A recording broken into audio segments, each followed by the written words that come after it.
Ang lahat ng nilikha niya'y mabuti. Pinagkamalan ang lubusan. Purihin niyo ang Panginoon, makilain ang kanyang ngalan. Purihin siya ay awitan, at papurihan magpakailanman.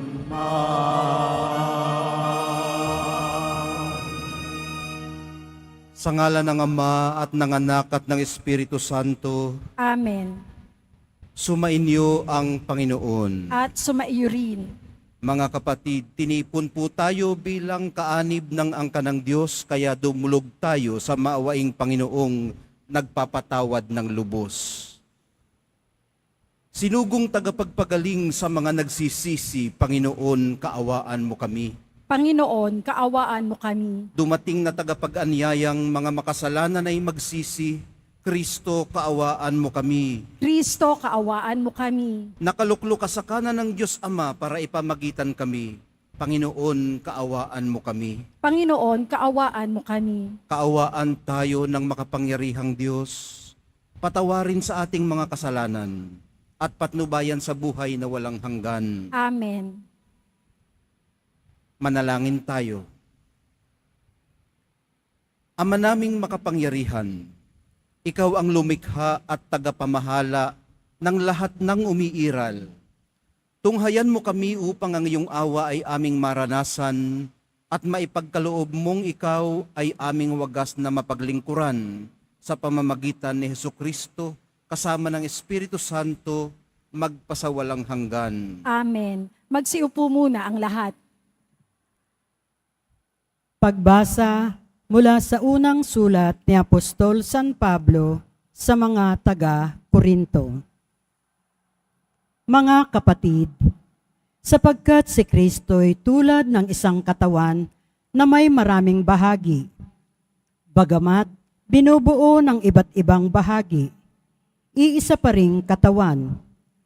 Tayong lahat, maging Hudyo o Griego, alipin man o malaya, ay bininyagan sa iisang espiritu upang maging isang katawan. Tayong lahat ay pinainom sa isang espiritu.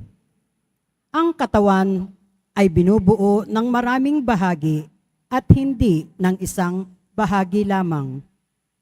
Kayo ngang lahat ang iisang katawan ni Kristo at bawat isa'y bahagi nito. Naglagay ang Diyos sa simbahan, una ng mga apostol, ikalawa ng mga propeta, at ikatlo ng mga guro. Naglagay rin din siya ng mga gagawa ng kababalaghan, mga magpapagaling ng mga may sakit, mga tagatulong, mga tagapangasiwa at nagsasalita sa iba't ibang wika. Hindi lahat ay apostol, propeta o guro. Hindi lahat ay binigyan ng kakayahang gumawa ng mga kababalaghan, magpagaling ng mga may sakit, magsalita ng iba't ibang wika o magpaliwanag nito. Kaya't buong taimting ninyong naisin ang mga kaloob na lalong dakila. Ang salita ng Diyos. Salamat sa Diyos. Lahat tayo'y kanyang bayan, kabilang sa kanyang kawan. Lahat tayo'y kanyang bayan, kabilang sa kanyang kawan. Umawit sa kagalakan ang lahat ng mga bansa. Panginooy papurihan, paglingkuran siyang kusa. Lumapit sa harap niya at umawit na may tuwa. Lahat tayo'y kanyang bayan, kabilang sa kanyang kawan. Ang Panginooy ating Diyos, ito'y dapat malaman. Tayo'y kanyang lahat, tayong lahat na nilalang. Lahat tayo'y bayan niya, kabilang sa kanyang kawan. Lahat tayo'y kanyang bayan, kabilang sa kanyang kawan. Pumasok ka sa kanyang templo na ang puso'y nagdiriwang.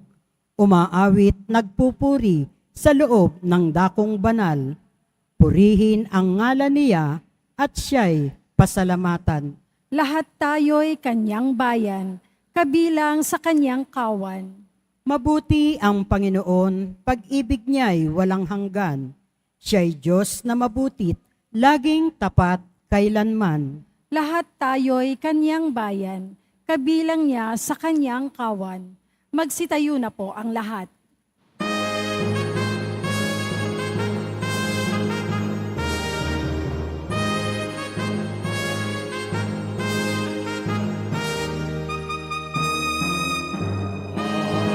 Hallelujah,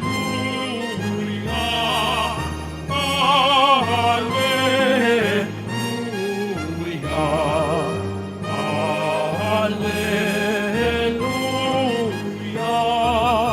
Hallelujah.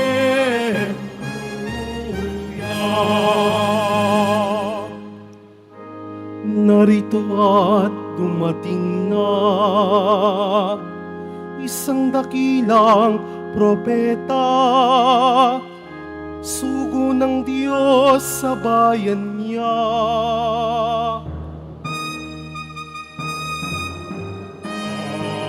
Hallelujah, Hallelujah, Hallelujah,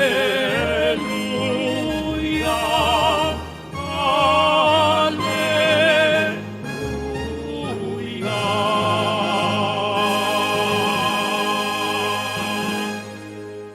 Sumainyo ang Panginoon, At sumaiyo rin. ang mabuting balita ng Panginoon ayon kay San Lucas. Papuri sa iyo, Panginoon.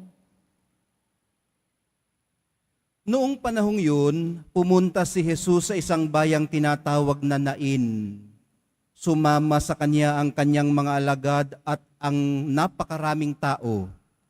Nang malapit na siya sa pintuan ng bayan, nasa lubong niya ang libing ng kaisa-isang anak na lalaki ng isang babaeng balo. Marami ang nakikipaglibing. Nahabag ang Panginoon nang makita ang ina ng namatay at sinabi sa kanya, "Huwag kang tumangis." Lumapit siya at hinipo ang kinalalagyan ng patay at tumigil naman ang mga may dala nito. Sinabi niya, "Binata, bumangon ka." Naupo ito at nagsalita, at siya'y ibinigay ni Jesus sa kanyang ina.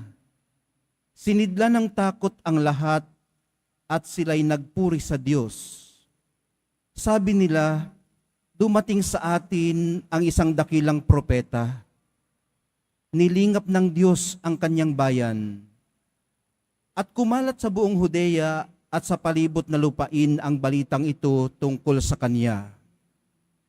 Ang mabuting balita ng ating kaligtasan. Pinupuri ka namin, Panginoong Heso Kristo. Magsiupo muna po ang lahat.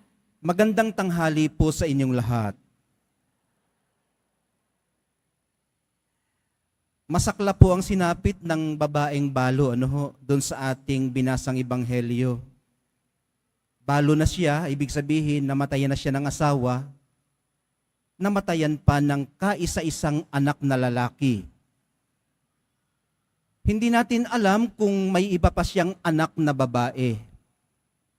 O isa lang talaga ang anak niya at ito ay lalaki.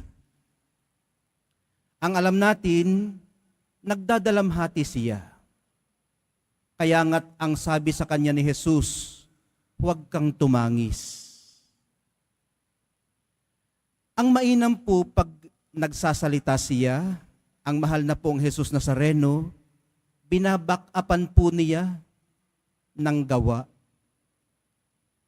Ang sabi po ni San Lucas, lumapit siya at hinipo ang kinalalagyan ng patay at sinabing, "Binata, bumangon ka." Naupo ito at nagsalita at siya'y ibinigay ni Jesus sa kanyang ina. Gaya ninyo, minamahal kong mga kapatid at mga kadiboto, mahal na mahal din po siguro ng ina na ito ang kanyang anak. Alam nyo, napakabilis ng panahon. At ang mumunti ninyong mga anak noon, ngayon, malalaki na, unti-unting aagwat silang parang hindi na masyadong katulad dati. Nag-i-individuate sila.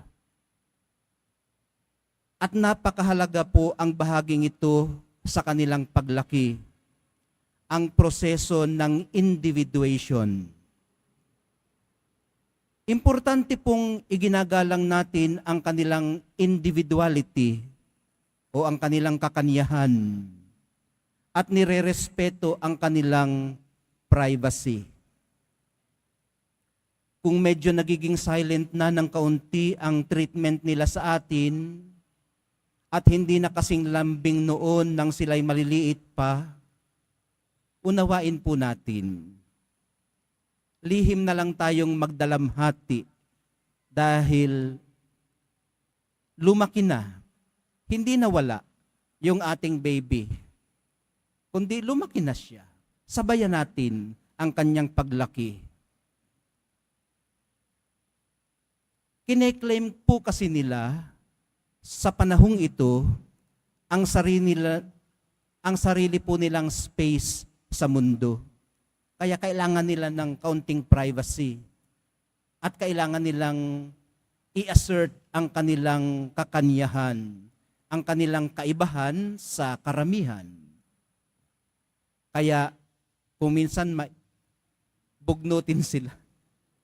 Pag medyo naslightan mo, pag medyo nasaling mo yung hindi komportable sa kanila, mabubugnot sila sa inyo. Hindi dahil sa kanilang hormones lang, dahil nga mga teenagers o young adults, kundi talagang nagseset sila ng boundaries. Hanggang saan ka lang pwede, hanggang saan ka hindi pwede. At tayong matatanda, mabuti po kung nare-recognize natin yun para mahalin pa rin nila tayo so that they won't hate us. Kasi yung mga ibang mga tatay at mga nanay nagre-reklamo, mabuti pa nung maliliit kayo. Kasi mababait kayo. Mabait pa rin naman sila. Ngayon, bugnutin lang dahil nga sa masyado silang sensitive. So itong binatang ito na anak ng babaeng balo, mga kapatid, naudlot marahil, ano ba yung naudlot sa mababaw na Tagalog? Napatigil, stunted sa English. Nag-stop yung kaniyang prosesong ito. Bakit? Namatay Namatay siya. At nasisilip natin ang realidad na ito nang ibigay siya ng Nazareno sa kanyang ina. Di ba binuhay siya? Bumangon ka, binata. Pwede namang pagkatapos niyang bumangon, sumulong na siya sa kanyang sariling buhay. Pero ibinigay siya ng Nazareno sa kanyang ina. Kailangan pa niya ang kanyang ina dahil nga maaaring naudlot ang proseso niya ng individuation. At kailangan pa rin siya ng kanyang ina. Siya po siguro ang pinaghuhugutan niya ng lakas. Sa kanya, sa tingin niya siguro, nanggagaling ang kanyang buhay dahil siya ang kanyang pinaglalaanan ng sarili niyang buhay. At siya rin ang dahilan para magpunyagi hanggang huli kahit wala siyang katuwang sa buhay. alam ito ng mga single parents kung paano magsumikap ng walang katuwang. Ang pagsusumikap pong ito at ang sense of loss ng babaeng balong namatayan ng binatang anak ay minamahalaga ng mahal na pong Jesus Nazareno. Kahit na po alam nating ang ating mga anak, ang ating mga apo at ang ating mga pamangkin ay hindi naman talaga masasabing atin. Tulad ng buhay, ipinahiram lang po sila sa atin upang malasap natin ang pinakamaligayang maaaring ihatid ng buhay. Ang magmahal ng wagas, ang magmahal ng walang kondisyon, at ang magmahal ng walang pasubali. May utang na loob nating pinasasalamatan ng Diyos sa pagbibigay sa atin ng pagkakataong maranasan ito. Para sa marami sa atin, maaaring ito na ang pinakamasayang karanasan. Maaaring sa babaeng balo, nang mamatay ang kanyang kaisa-isang anak na lalaki, maaaring para sa kanya ay pwede na rin siyang mamatay. Hindi dahil wala na siyang paglalaanan ng kanyang buhay at pagsusumikap sa buhay, kundi dahil naranasan na niya ang pinakamaligayang pwedeng idulot ng buhay. At ang pinakamasayang karanasan pong ito ay napakaigsi lamang. Maigsing panahon na nagbibigay puwang sa ating puso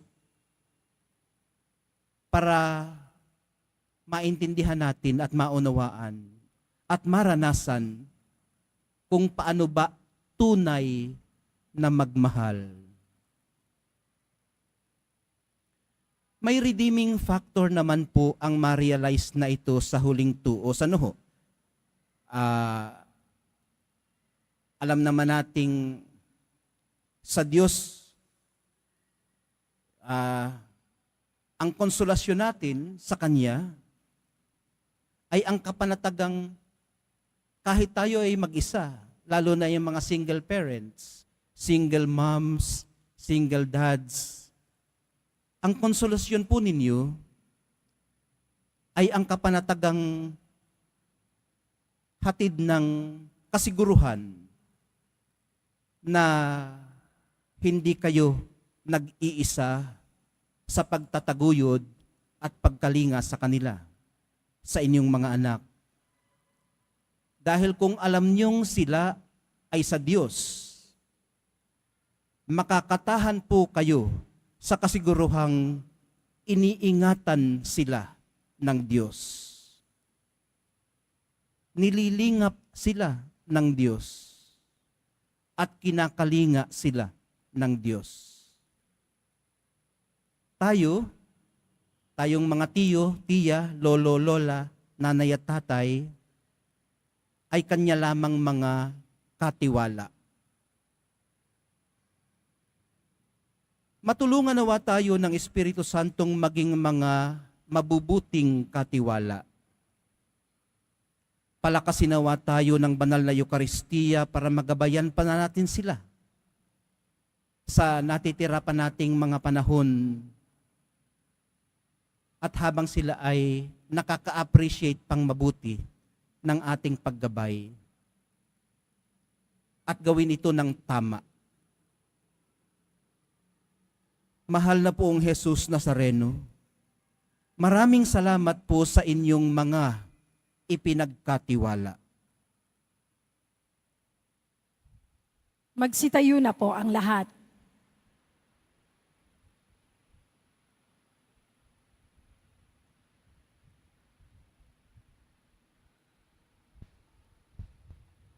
Minamahal kong mga kapatid, gumawa ng himala si Jesus upang ipakita ang kanyang banal na habag at kapangyarihan. puno ng pagkamangha sa ganitong mga kahangahangang bagay, manalangin tayo sa Ama na nagsugo sa ating tagapagligtas. Sa bawat panalangin ng atin pong tugon, Diyos ng buhay, mahabag kayo sa amin. Diyos ng buhay, mahabag kayo sa amin.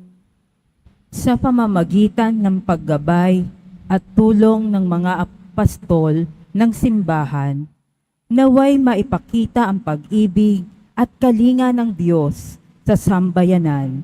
Manalangin tayo. Diyos ng buhay, mahabag kayo sa amin. Ang gobyerno naway maging daan ng mahabaging pag-ibig ng Diyos sa katangi-tanging pagkalinga at pagtulong na kanilang ibinabahagi sa mga dukha at mga may sakit. Manalangin tayo. Diyos ng buhay, mahabag kayo sa amin. Yaong mga nagdurusa sa pagkawala ng kanilang mahal sa buhay, naway muling sumampalataya sa buhay sa tulong ng Diyos. Manalangin tayo. Diyos ng buhay, mahabag kayo sa amin. Ang mga may sakit, katulad ng anak ng balo, naway makadama ng mapagpagaling na kamay ni Jesus. Manalangin tayo. Diyos ng buhay, mahabag kayo sa amin. Ang mga tapat na yumao, naway muling ibangon sa kaganapan ng buhay sa presensya ng Diyos. Manalangin tayo. Diyos ng buhay, mahabag kayo sa amin. Espesyal po nating iakyat sa krus ang ating panalangin, lalo na sa mga kilala nating mga anak na naging suwail at tampalasan sa kanilang mga magulang.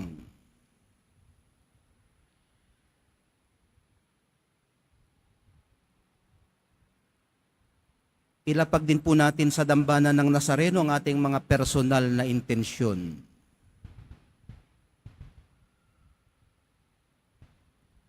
Manalangin tayo. Diyos ng buhay, mahabag kayo sa amin. Ama naming Diyos, gabayan mo kami upang aming mahipo ang mga may pusong wasak at matulungan silang madama ang iyong anak na dumito sa amin. Hinihiling namin ito sa ngalan ni Kristong aming Panginoon. Amen. Magsiupo muna ang lahat.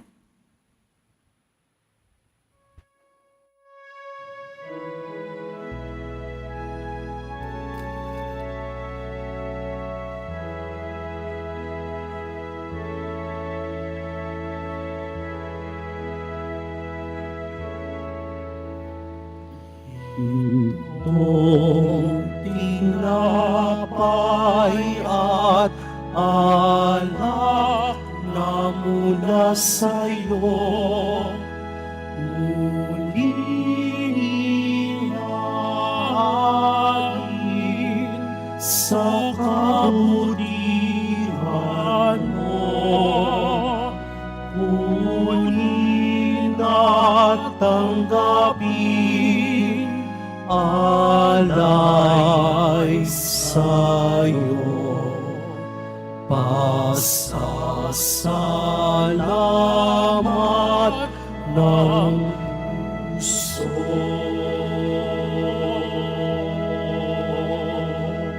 Magsitayo na po ang lahat. Halina't manalangin mga kapatid upang itong ating paghahain ay kalugdan ng Diyos Amang makapangyarihan. Tanggapin nawa ng Panginoon itong paghahain sa iyong mga kamay, sa kapurihan niya at karangalan, sa ating kapakinabangan, at sa buong sambayanan niyang banal. Ama naming lumikha, maawain mong dinggin ang aming pithaya at paunlakan mo ang paghahaing aming inihanda upang ang mga handog ng bawat isang nagbigay para sambahin ang banal mong ngalan ay magkamit ng karagdagan mong kasiyahan sa pamamagitan ni Hesukristo kasama ng Espiritu Santo magpasawalang hanggan. Amen. Sumainyo ang Panginoon. At sumaiyo rin. Itaas sa Diyos ang inyong puso at diwa. Itinaas na namin sa Panginoon. Pasalamatan natin ang Panginoong ating Diyos. Marapat na siya ay pasalamatan. Ama naming makapangyarihan, Tunay ngang marapat na ikaw ay aming pasalamatan sa iyong paglingap at kagandahang loob. Ang tao'y nilikha mo at pinapangasiwa sa sansinukob. Sa hangad mong siya'y iwastong lubos, siya'y pinagdusa mo sa kanyang pagtalikod. Sa iyong paggiliw, iyong ipinahintulot na makabalik siya sa pamamagitan ni Kristo Jesus. Kaya kaisa ng mga anghel na nagsisiawit ng papuri sa iyo, nang walang humpay sa kalangitan, kami nagbubunyi sa iyong kadakilaan. Santo, Santo, Santo, Panginoong Diyos ng mga hukbo, napupuno ang langit at lupa ng kadakilaan mo. O sana sa kaitaasan, pinagpala ang naparirito sa ngalan ng Panginoon. O sana sa kaitaasan, magsiluhod po ang lahat. Ama naming banal, ikaw ang bukal ng lahat ng kabanalan, kaya't sa pamamagitan ng iyong Espiritu, gawin mong banal ang mga kaloob na ito upang para sa amin maging katawan at dugo ng aming Panginoong Hesukristo. Bago niya pinagtiis ang kusang loob na maging handog, hinawakan niya ang tinapay, pinasalamatan kaniya, pinaghati-hati niya iyon, iniabot sa kanyang mga alagad at sinabi, tanggapin ninyong lahat ito at kanin.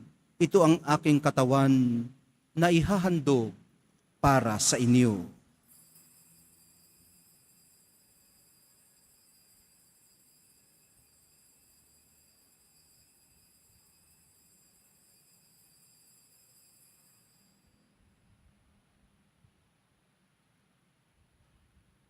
Gayon din naman noong matapos ang hapunan, hinawakan niya ang kalis. Muli kanyang pinasalamatan. Iniabot niya ang kalis sa kanyang mga alagad at sinabi, tanggapin ninyong lahat ito at inumin. Ito ang kalis ng aking dugo, ng bago at walang hanggang tipan. Ang aking dugo na ibubuhos para sa inyo at para sa lahat. Sa ikapagpapatawad ng mga kasalanan, gawin ninyo ito sa pag-alaala sa akin.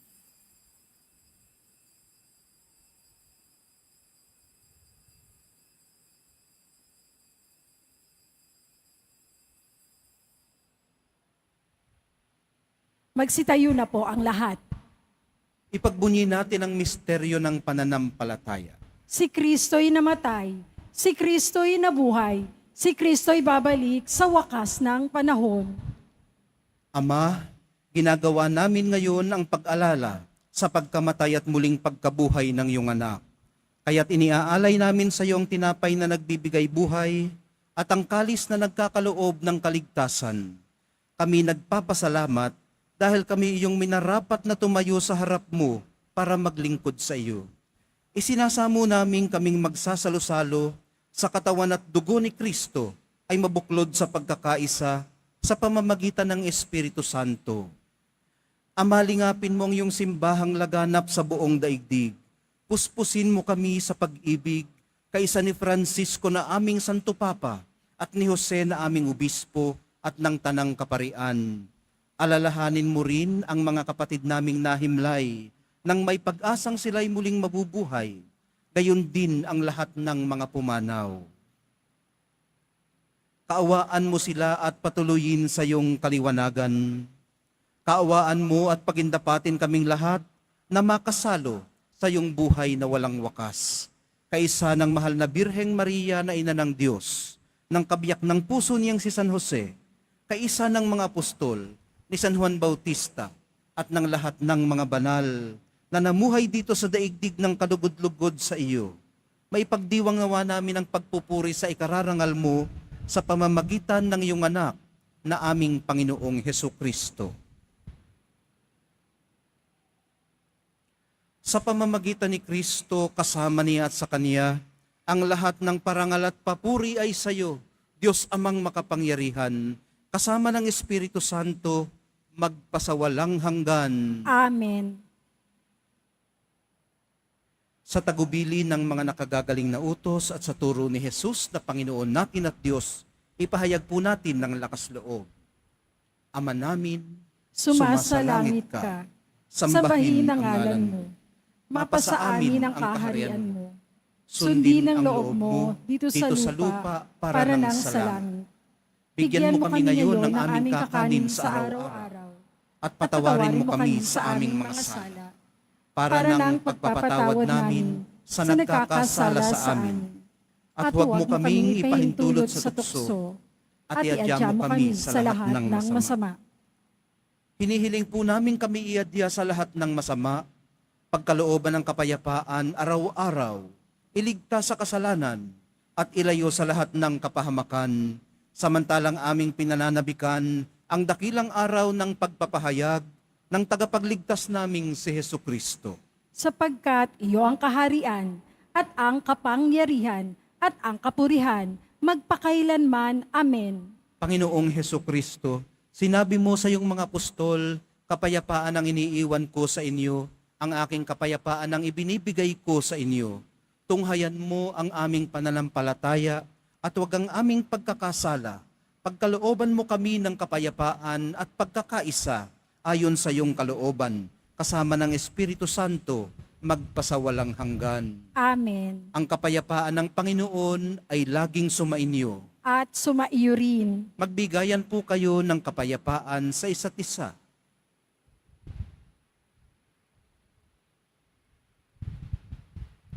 Kordero ng Diyos na nag-aalis ng mga kasalanan ng sanlibutan, maawa ka sa amin.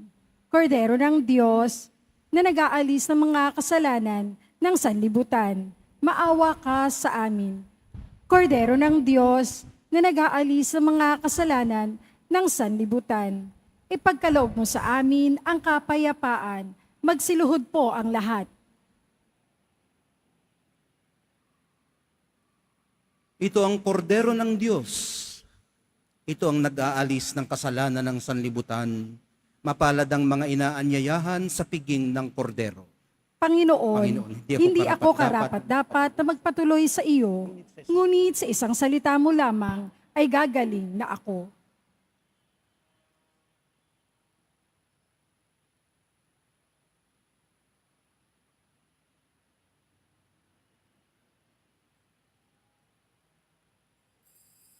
Para sa lahat ng tatanggap ng banal na komunyon, sasagot po tayo ng amen.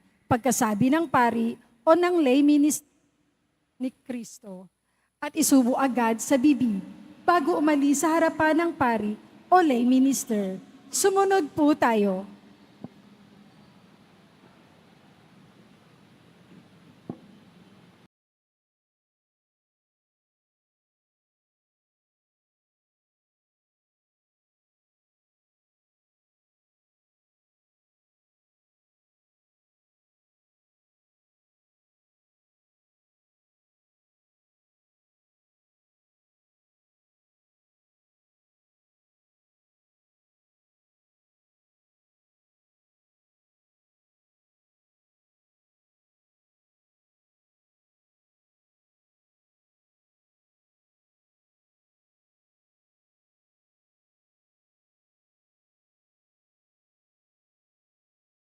Tayo. Ama naming mapagmahal, ang aming kalooban naway pagharian ng aming tinanggap na pakikinabang upang huwag ang diwa namin ang umiral, kundi ang bunga ng pagdiriwang ang laging mamayani sa amin sa pamamagitan ni Hesukristo kasama ng Espiritu Santo magpasawalang hanggan. Amen. Sumainyo ang Panginoon. At sumaiyo rin. Mahal na poong Jesus Nazareno, inihayag mo sa pamamagitan ng krus ang walang maliw na pag-ibig ng Diyos sa sangkatauhan. Pakinggan mo ang kahilingan ng iyong angka na nagsusumamo sa iyo. Makamtanawa nila ang inyong katugunan at tanggapin ang kasagutan na may utang na loob na tinatanaw. Basbasan din po ninyo at pagpalain ang kanilang mga pinasasalamatan at pinagsusumakitan sa araw-araw, pati na ang daladala nilang mga imahin at dasalan. Dalangin din namin na matagpuan nila ang kanilang mga hinahanap.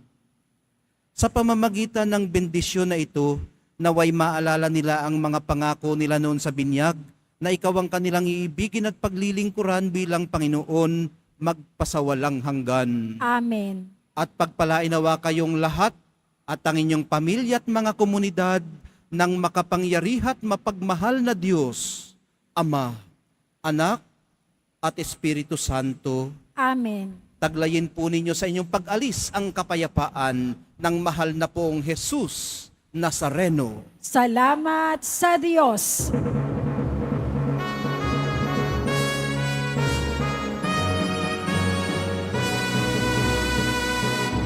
Nuestro Padre Jesus Nazareno, sinasamba ka namin. Iniginto ka namin, aral mo ang aming buhay at kaligtasan.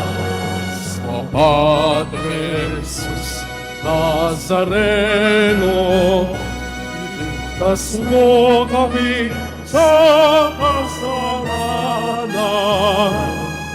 Ang krus mong pinatayan ay sawisan ng aming kaligtasan. Nuestro Padre Jesus Nazareno, inaraman ka namin. Nuestro Padre Jesus Nazareno, iluwalhati ka namin. Nuestro Padre Jesus Nazareno, inaraman ka namin. Nuestro Padre Jesus Nazareno, ilulwalhati ka namin.